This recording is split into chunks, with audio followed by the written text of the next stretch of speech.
Hello, and welcome to a very special edition of the Storied Arcs podcast. Today, we have a creator interview with Alex Tefenkgi. You may know him from Outpost Zero, which we've just covered, but you may also know him from his Eisner-winning book, The Good Asian, or his current book with Jason Aaron, Once Upon a Time at the End of the World. Wherever you know him from, it's great to hear from the artist himself, and that is what we are going to do today. So don't want to give too much intro and spoil anything. Just want to let you hear directly from him. But just a quick reminder on the front end, follow Alex on social media, follow the Storied Arcs on social media, and be sure to pull and buy every single issue, trade, and deluxe edition with his name on it. And without any further ado, here is that interview. All right, well, let's get started today with our special guest, Alex Tefenkgi. The first question we have for you, probably one that you've answered a lot of times before, so feel free to keep it short, or if you want to go into great detail, that's fine. But how did you get started working in comic books? Is this your first choice career, or you're an artist who needed a job? We've heard all the variations on it. No, I always wanted, since I was 10, I wanted to work in comics. But my parents were against it, so they picked a scholar path for me and just did what they wanted from me. Got my degree, and then I changed. I made a U-turn, and I just started to go into arts, an art career. Yeah.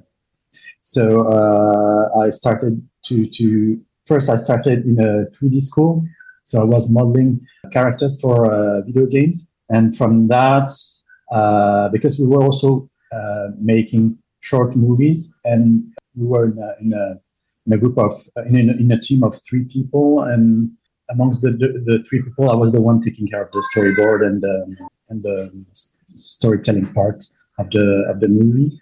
And I thought to myself, yeah, that's the kind of work I enjoy doing, but even more so than modeling. So I kind of fought against my parents and decided to just go 100% for it. And I went to Belgium, to a comic school. I did 3 years there. I got a degree.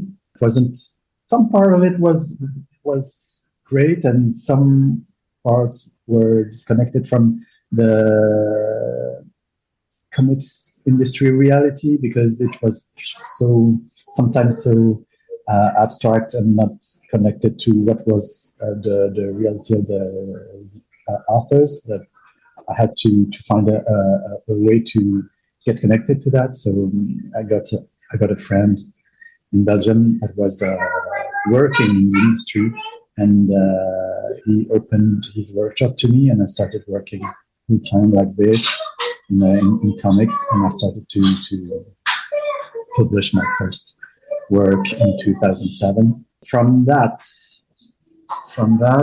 I went to Angoulême. I don't know if you don't know Angoulême. It's a convention in France. Okay, I'm not familiar. I've heard of it. Yeah, it's an international convention in France.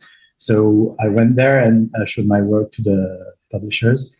And luckily for me, they liked it, and they sent me a script. It was a match.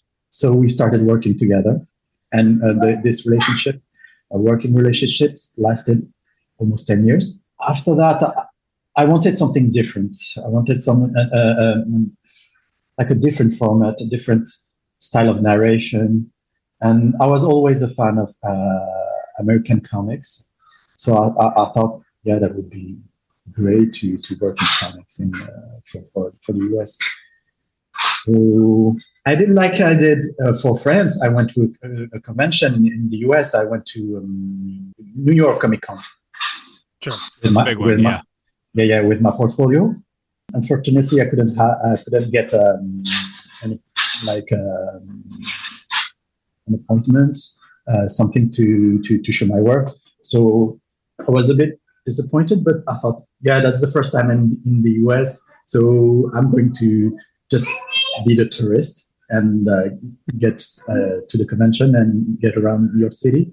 That would, at least for me, it would be a trip well done, because that was the first for me. So, and this would have been when, 2007? 2017, you said it? It was just a year before Outpost Zero. Okay. All right. Okay. So that's still relatively recent in terms of the time frame we're looking at here. Yeah. Now, and then I in the convention I met Cliff Chang, and I was a fan of his work. So I bought a book, and he was signing his books. So we started a conversation. We hit it off pretty nicely, and I told him that I was also drawing, and I showed him my work, and he was surprised by the quality of the work, and he said, "Give me your card, and we might get in touch after that." And like a month, I think around a month after that, I got in touch with Skybound for Outpost Zero. So all that came through Cliff Chang, through meeting Cliff, and that's awesome. I mean, I know, Mike and I are both big fans of Cliff's work. The first book that we discussed on this podcast was Paper Girls, his book with Brian K. Vaughan, and Cliff has done, he's done such incredible work both on his own and both for, like his work at DC and whatnot. So I think that's really cool that he would, be on the lookout and kind of pay it forward there. So when you got hooked up with Skybound, was that just you got to get in their stable, and then they end up pairing you with Sean Key, or like how did that work from there? The thing is, they contacted me for a specific project for Outpost Zero, because they were looking for an artist for about 2 years, and they thought that my style would be a match for this project. And I did like audition, I made 2 or 3 pages, and we signed the contract after that. But it was not for any project; it was specifically for Outpost Zero. Oh, okay, sure. All right. So, and I'm kind of wondering now. You mentioned that you got your artistic start before comics in modeling and depictions, and I've wondered if that has had any positive impact on your comic creation.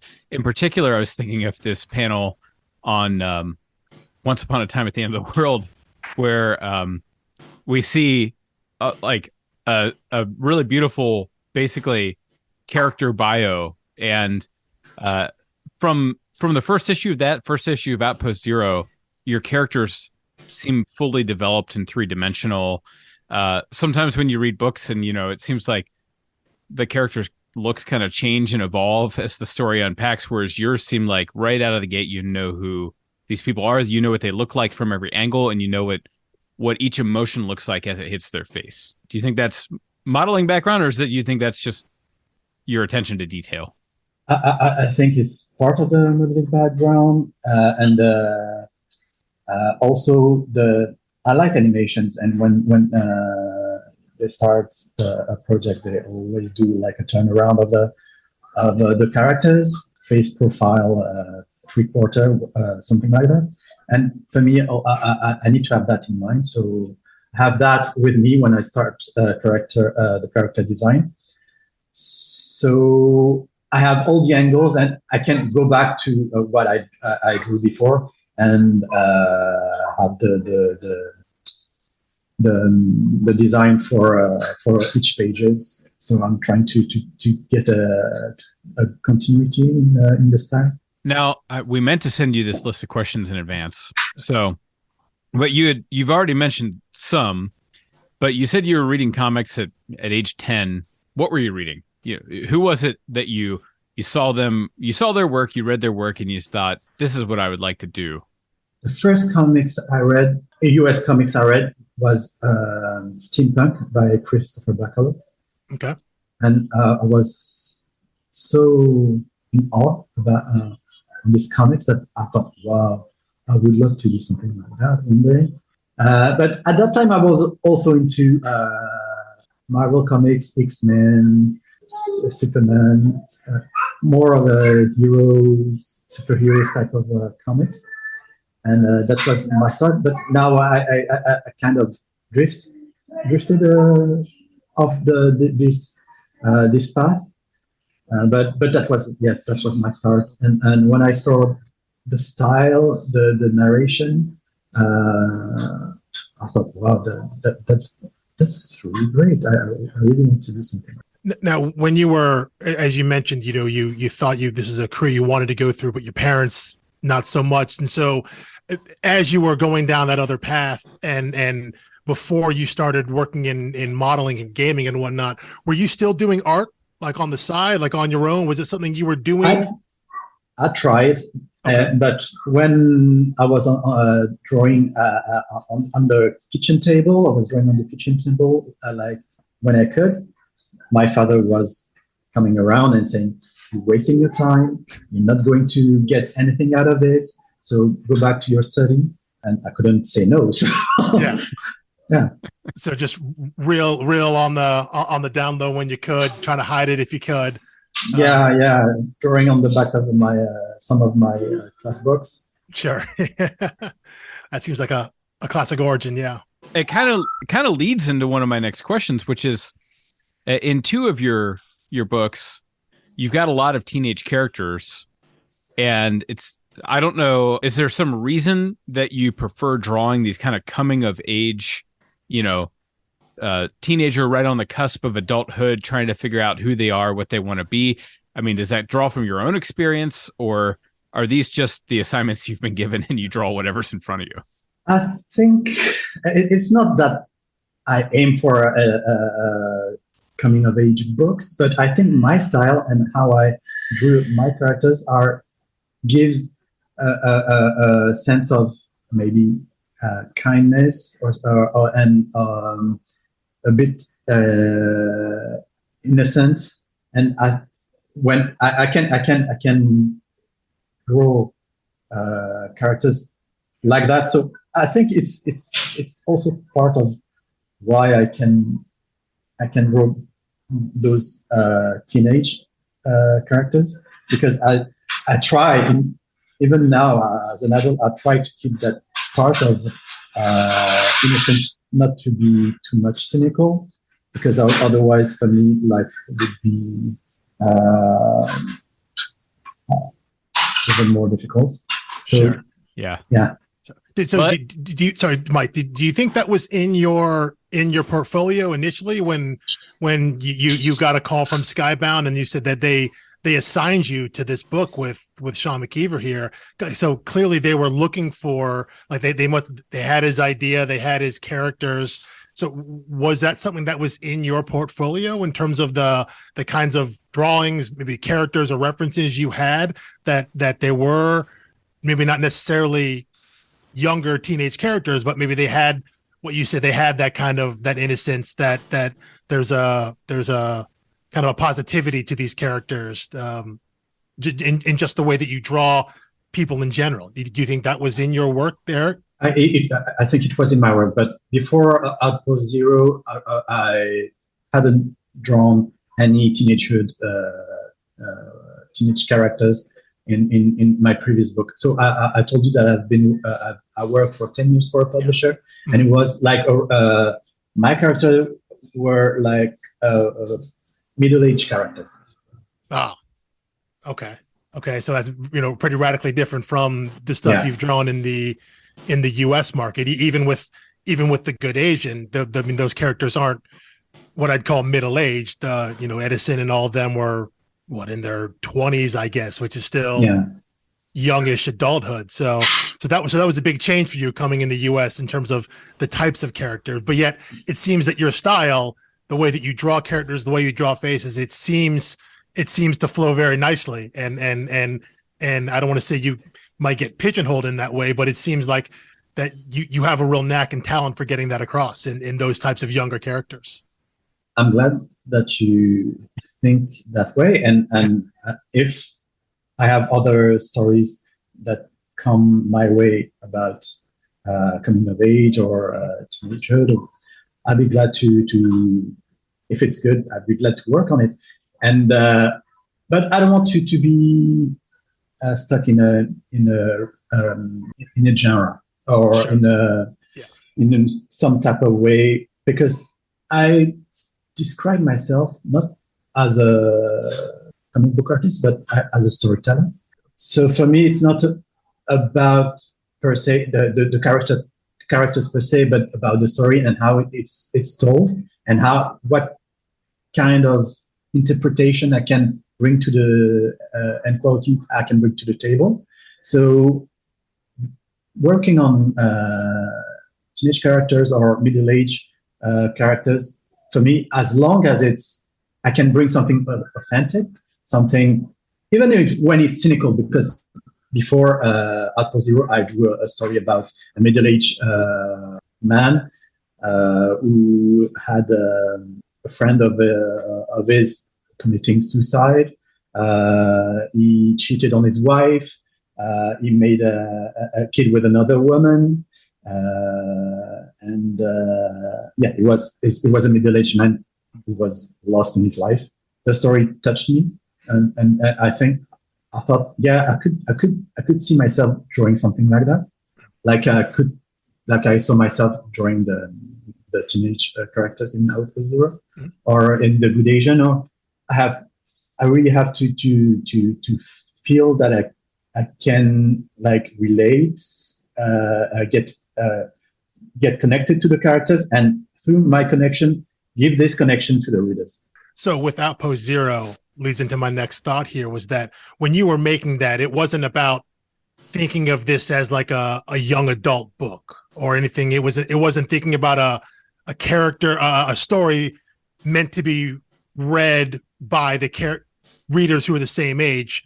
It was it was just about, this is the story that we're telling, and we're trying to tell the best story for anyone to read. It wasn't, in your mind, it was never like, this is for younger readers or anything like that. No, never. Yeah. Never. It just happens to work on multiple levels that way.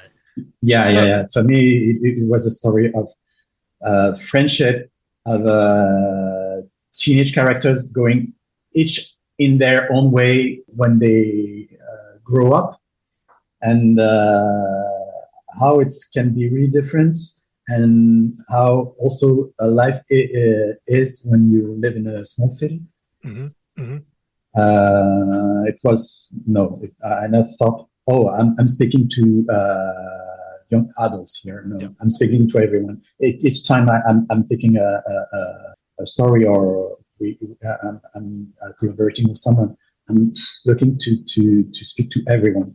Yeah, that's great. And I think that question probably emerged because in the United States, when the full Outpost Zero came out, this is the size of a regular novel. It's smaller than a comic, which kind of on the shelf in a bookstore, they'll put it with young adult things.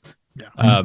Which I love young adult things. So, it was not a deterrent for me, but it was one of those things where both of us had it in single issue, and we were like, oh, I didn't know this was a young adult book until they told us it was when they published it. Yeah, it does seem like that. It seems more like a marketing decision in terms of, the size and the format of who they think the target audience might be. But I think it's a book that, the way I look at it is maybe they want some younger readers to read it because it is accessible to them, but they don't want to do that at the cost of any older readers reading it. They don't want to, I don't think they want to pigeonhole it in that way, but they want to make sure that there are kids of that age who I think can connect and really get something out of this story. But at the same time, I think for older readers like Mike and I as well, I think there's a lot to find in there. I think the points that you mentioned, Alex, it is about friendship. It's about these kids having to deal with really just life things. And it just so happens that their life is in this small, isolated bubble on this alien planet. But a lot of the things of grief and loss and growing up and dealing with your parents and things like that, all of that's universal, whether you're a kid who's reading it and going through it in the moment, or if you're someone who's older and can look back and make those connections with your own childhood. So I think it touches all those age ranges. So my next question, which is still on Outpost Zero, but I love that you described yourself as a storyteller first and foremost. And I think Outpost Zero, I'm curious about your relationship with Sean when you received the script, because there is a lot of Outpost Zero. I'm going to put one on the screen here, where there's not a lot of text on some of these pages. You're doing all the storytelling visually. And is that intimidating when a script like this comes along and there's only a few words on the page, but you're still the one advancing the story and we're reading the character. And, as the reader, it doesn't feel like there's a break in the storytelling at all. We're just letting the pictures tell the story now. And comics are a visual medium. I think writers sometimes get too much credit with comics, which I won't make you register an opinion on that. But what was that relationship like? Have you met Sean in person, or was this all, just digital, sending scripts and files back and forth? I never met Sean in person, and I would like to. I tried. I'm not coming to the US often, but when I do, I try to see Sean. So far, it haven't been lucky, but yeah, that would be nice to meet him in person one day. But on the project, we were speaking regularly by mail and on Skype too. So I got to know Sean through those different contacts. The thing is, when I read the script, and for me, it was more of seeing a freedom of expression more than a daunting challenge, because in Europe, I'm used to silence. I'm used to between dialogues. I'm used to silence between dialogues. I'm used to just depicting the feeling in the page, and I have to make the characters act. I have to make the characters believable, and I have to sell the idea that something important is happening, even though there's nothing said. So when I use the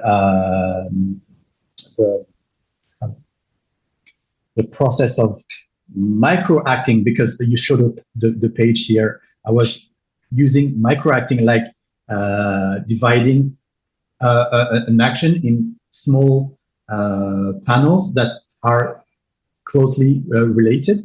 And this, I use this process in a lot of my books. I don't think maybe I have used that in the Good Asian, but it's a process that I like to use, and it's a process that brings something more of a feeling and of a understanding of the character, because you can understand and see the silhouette of a character in the micro details. So for me, it was a good opportunity to show that. How much? So I'm guessing that isn't in the scripts you got from Sean. Would Sean just describe like a scene without a lot of dialogue? Is he just describing what he wants to see in the scene, what can happen, and then he left it up to you to work with the paneling and things like that? Or like, how much of those dialogue-less scenes are written in the actual scripts that you got? I think in Outpost Zero there was a freedom of choosing the panels and how many panels I can add. I don't take off panels. I think in my mind, if I can add panels to make it clearer, to clarify something, or to add to the mood, to the atmosphere, I'll do that.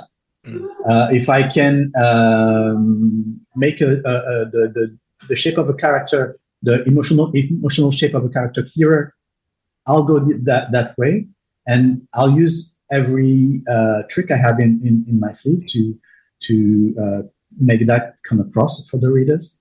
And in that sense, I had Sean trusted me on that, and I think it worked. It worked well. Yeah, I think his trust agree, was rewarded. Yeah, indeed. So I've one last question about Outpost Zero. We got a couple other questions, and since you mentioned paneling, we may talk about the Gadatian next. But I sent you this still shot on Twitter from this is in the second volume of Outpost Zero, and it's where the kids are kind of doing the Scooby-Doo thing, and they're going under the city and they're investigating, and they see on this tablet this image of a monster. Now, what this strikes me as is it's like a moment in a horror movie where you finally get to see just a little tiny bit of the monster. And it's great for creating suspense. And it's, like everything from like Alfred Hitchcock to like Cloverfield knows that the terror is, giving you just a little taste of it and letting your imagination run wild with it. That's easy in cinema. I mean, it's easy to do wrong in cinema too, but in cinema, you can put it on the screen for 1 or 2 seconds and then pull it off. And readers are stuck with it, or watchers are stuck with it. In a reading, you were able to create that effect with a still image that I can sit here and study for as long as I want. How did you do that? I think if I had to illustrate this book, which I would never be able to do, but if I had to, that one panel would have taken me longer than the rest of the book. Thank you for the compliment. But here, it was easy for me because it was a monster. And it was a monster that had a shape that wasn't something that had been seen in the book before, or it's something, a design that I made up. And showing this part of the monster wasn't too revealing. If I had to put a character, I wouldn't have paneled. Sure. Yeah. I mean, and as I was looking at it, I found myself like kind of looking at it more closely, and I like turned a light on. I was like, is there a face? Are there any eyes? That's like, you try to get a feel for the size of the thing, and you just don't. And the kids just immediately rack and drop the tablet, and that's their last look at it. So the kids have the same experience as like a moviegoer, where they get a quick glimpse of it and then it's gone. And as we see for one of the characters, that little glimpse has ruined her. She's traumatized by that for the rest of the series. Yeah, I wanted to picture a monster, that part of the monster, because you see some glimpse of it, that is horrible enough or disgusting enough that you stop, but not too much revealing that you can see, that's that kind of monster. Or, right. It doesn't take the mystery out of it. Yeah. It just increases the mystery. Just like that big shadowy figure standing over all the cats at the end of book 1. Yeah. Although Alex pointed that out to me as we were podcasting, talking about volume 1. I'm such a cat lover, and I've got 3 cats of my own, that I was just looking at the cats and I missed the shadow standing over them. So, I love seeing cats anywhere. So, Alex, you've got, I think, the next question. Well, no, I think your next question is, we talked about paneling it and what your decisions are there, and moving off Apo Zero a little bit here, going into the Good Asian. There's a lot of situations there where there's some creative paneling, whether we're talking about non-symmetrical, varying sizes across the same page, and it varies from page to page throughout the books. Right, and even 2 pages like this, which could have been the same, but they're not. Yeah, and I think it's incredibly effective when you see it in on the page and reading through. So I guess what goes into your decision making there? Is it just, and maybe specifically with the Good Asian or in other books, is that just when you read the script, how you feel it, how you see it in your head? Is there in this case, was it conversations you had with Pornsak, or is just what are your decision process for getting it on the page? Because there are a lot of people that were just like, for whatever reason, we're going to work in a 9-panel grid or working in 3-panel grid, and that's the structure that they want to keep to. The Good Asian has a flow to it that it doesn't feel chaotic. It feels natural with the storytelling. So I'm just curious how that decision process works for you. Is it just what it feels like, or do you have a picture in your head when you read the script? When I get the script and when I'm on the page on the script, first and foremost for me, the most delicate part is the storyboard. For me, after that, it's execution. So when I'm on the storyboard part, I'm writing for each page. I'm writing what's the most important on that page. What's the feeling? Is it a feeling of constraint? Is it a feeling of power? Is it imprisonment? And with that, I'm trying to decide how I can put that on the forefront of the page, and from there going to the secondary topic or feeling, or and then finish the page with what's important for the script. But for the page you showed on screen, obviously here it was the feeling of constrained imprisonment and crowded place. So I wanted to, with the panel on the below, with you see the far view of the island, and then on top of that you have like yes, if you can put the page. See, yeah, where we were. Yeah. You have the panel on the inside, Mhm. and I wanted to show the difference, the contrast between the exterior and the interiors. So I wanted to have this kind of bits of space, and then where they stay and how they live their situation and how crowded it is. I could have done this in different ways, but at that moment, I thought it was the way to go. I think it's incredibly effective, because I think it's one of those things where I think as the reader you internalize that by seeing the background of the whole camp and all that, but our focus being in these smaller confined squares in the middle. You get that across, and that works. So I think that works a trick on the reader where they're feeling that without it having to be, explicitly written out, but just by the choices that you make here on the way that you viewed it, I think it comes across to the reader in a way, where they don't feel like they're being explained to, but they get it. They get the feeling of reading it. They get that sense of confinement, that sense of being stuck, kind of being hemmed in there just by the choices you make on the page. And I think that's when comics work best, is when those things go unsaid and they're just on the page, and the reader doesn't even know that they're there, maybe, but they feel all the things you want them to feel. They're getting all the messages you're trying to send. And I think that's a great example of a page like that where it works so well. And I think you made the work for the colorist very easy with these clear interior versus exterior distinctions. Yeah, and for me, working with Lee was a treat, because how I decided to style and design the visuals for this story were clearly a match with Lee's styles.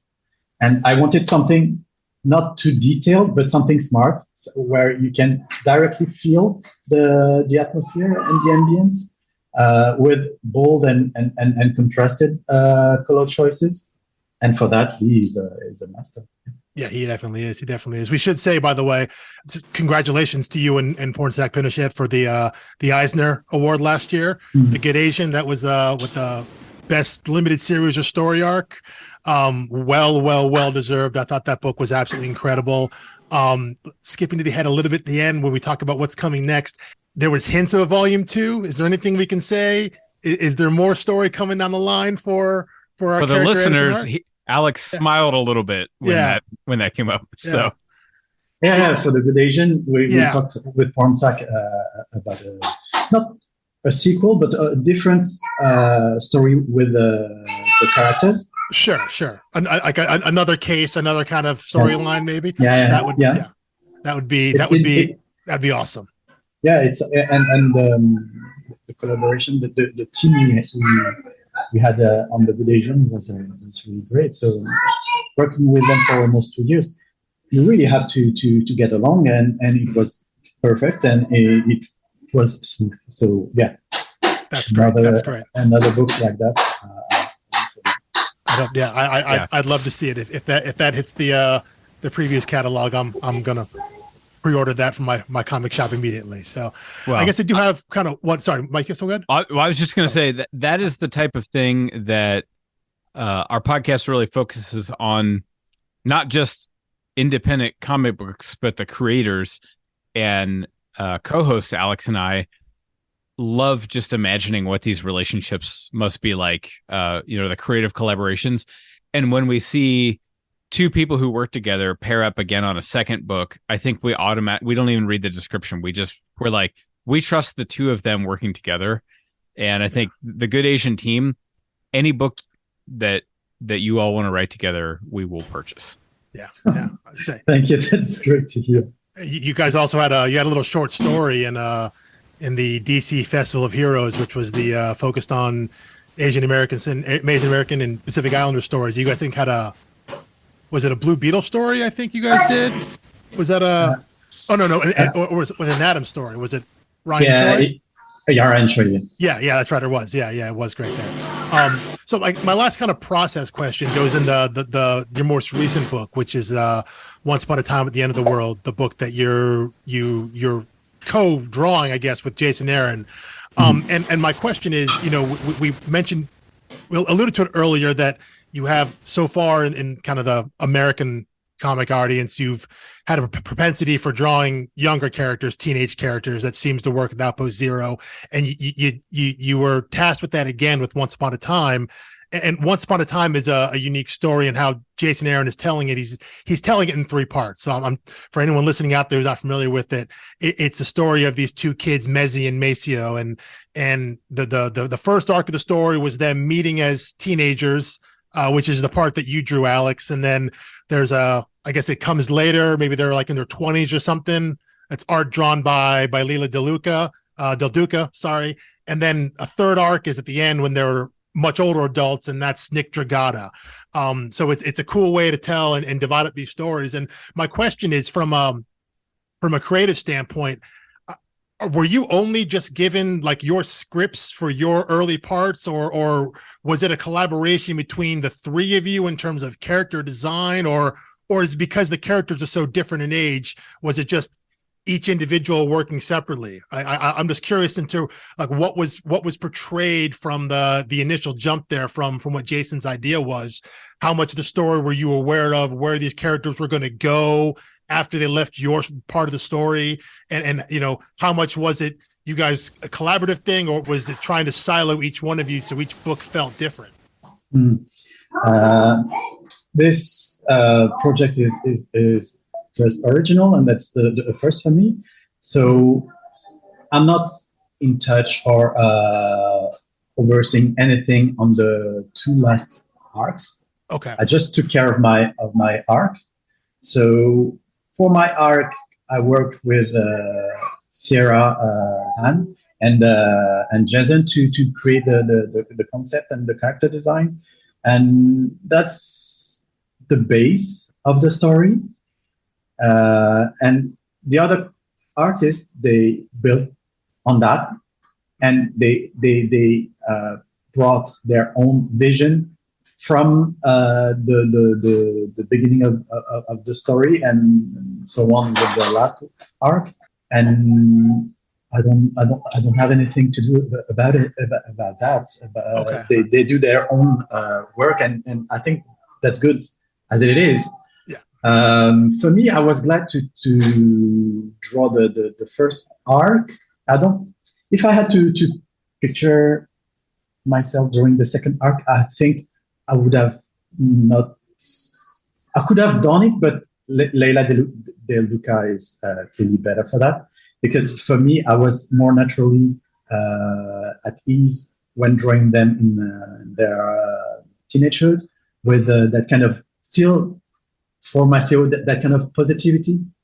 There's still especially in the character Maceo, who is very almost overly optimistic and kind of positive at all the times. That it's like borderline naive almost, but it fits. It does fit his character, that he's always thinking positive. He's kind of convinced himself that maybe the world hasn't ended, even though it's in the title of the book. But yeah, that it does really fit your style there. But I think that's really cool storytelling wise, that you are kind of siloed off, that you started, created the characters, work from there, and then when the next arc happens, they're building on what you did, but there's no other input. They put their own spin on it. I guess that's what Layla did, and then what Nick will do on the final arc when they're much older. So it's almost like you're getting 3 individual stories, even though it's very clearly one story together. I think that's a really cool approach, and I know I was real excited about it when I saw it and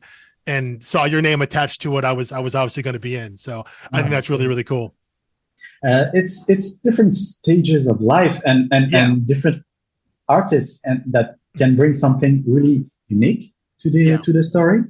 So for me, when I saw this duo with Maceo and Metzi, I thought, wow, that's great. I can let my cynical part speaking with Metzi and my positive part speaking with Maceo. And that was fun to play with it, to juggle with those characters.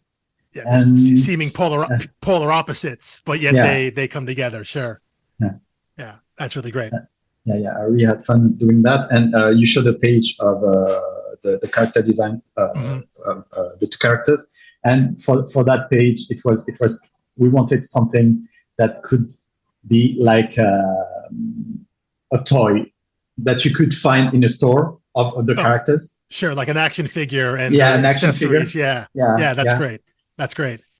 That's exactly what it looks like. In fact, it looks like it would be a pretty nice action figure because all of the accessories that come with each one are all laid out. Yeah. Those are the little choking hazard parts for small children. All the little lollipops, all the knives, candy bars. But this, and I think this is the first issue.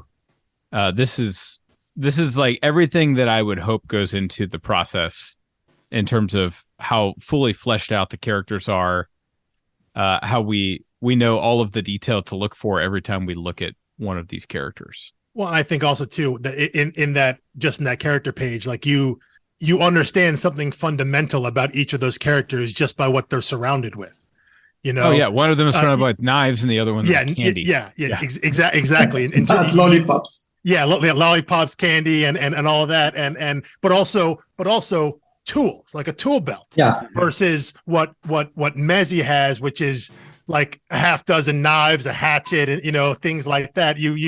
It functions on a way of it's funny to see that, but also if you're really paying attention, like you learn something about those characters. Everything what you're trying to portray of who they are. It goes back to the storytelling idea that even in this character sheet, which is it's a riff on an action figure box or something like that. What you choose to show the characters with, it informs the reader. And again, I think that stuff is, it's the stuff that Mike and I both love.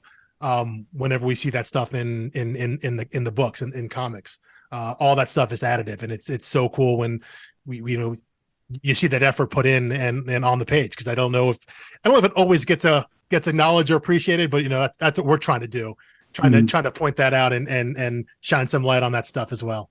Yeah, we'd like to think that our audience are intelligent readers, and if perchance they're not, we'd like to think that our discussions help them become more intelligent readers, including hearing directly from artists. Yeah. So our last question for you, don't want to take up all your time, but aside from purchasing your comics, how can fans support you? Do you sell original artwork? Do you do private commissions? Do you have a Substack? Is there any way to support your art other than buying books?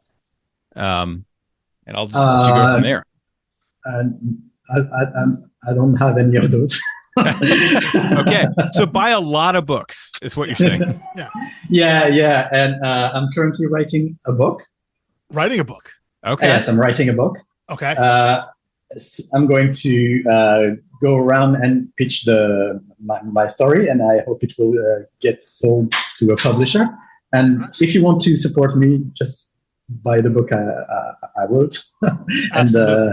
Absolutely. Do you have any comic work coming up that you can pitch or tease right now? If you can't, then I understand how it goes. But on the art side, do you have anything coming up that people could maybe look out for? No, I'm completely 100% on writing and pitching my book right now. All right. And it's a story that I really want to tell, and I had for years. And finger crossed, it's going to interest All right. Well, listen, best You of luck can- with that. I was going to say, we you can guarantee them that you've sold at least 2 copies already. Yeah, Yeah. absolutely. Well, yeah. And I'll be knowing there, the two of us, we will probably buy it in single issue and trade and possibly digitally. So let's call that, you got 6 sales already. Yeah. That's true. This, you can, the 3 of you being my first members of a fan club. There we go. Yes, yeah. Charter members, we'd love to see it. So anyway, listen, Alex, thank you so much for your time. Best of luck with the book and getting that pitched.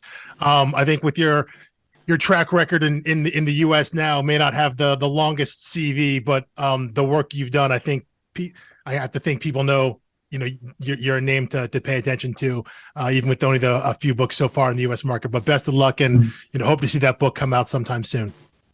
And if you like the way I tell story, and I'd be glad to see the reader coming back for other books. So absolutely. Hope to see you in the future.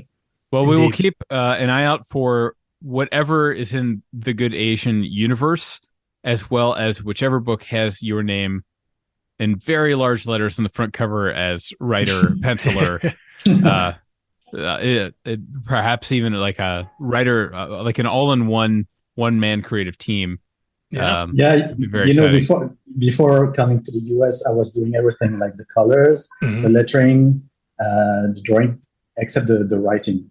Now I'm taking care of the writing. Right. Yeah. Well, so, Cliff Chang just did that. His book at DC, his Catwoman book, Lonely City. Yeah. That was he did it all: writing, coloring, lettering, inking. He did everything there. So, listen, if that's the next step for you in your career as well, again, can't wait to see it. So yeah, it might be time for you to dust off Cliff Chang's phone number again. He got you in with Image once, and I don't need to dust off the Cliff Chang numbers. We're in contact regularly. Yeah. Okay. That's good to hear. Awesome. All right. Well, thank you so much for your time, and thank you for joining us. Thank you, Alex. Thank you for having me. All right. There you have it. Thank you for listening. Again, be sure to follow, share with friends, and get the word out about this guy because he is an incredible storyteller and artist. You can follow him on Twitter or on Instagram at his last name, which is Tefenkgi. Tefenkgi, and you can find us at storiedarcs.com, Twitter at Storied Arcs, Instagram.com/Storied Arcs. Basically, go to Google, type in Storied Arcs, you will find us, share us with a friend, give us a 5-star rating, and be sure to subscribe and download each week. We will see you next Thursday. Thanks for listening.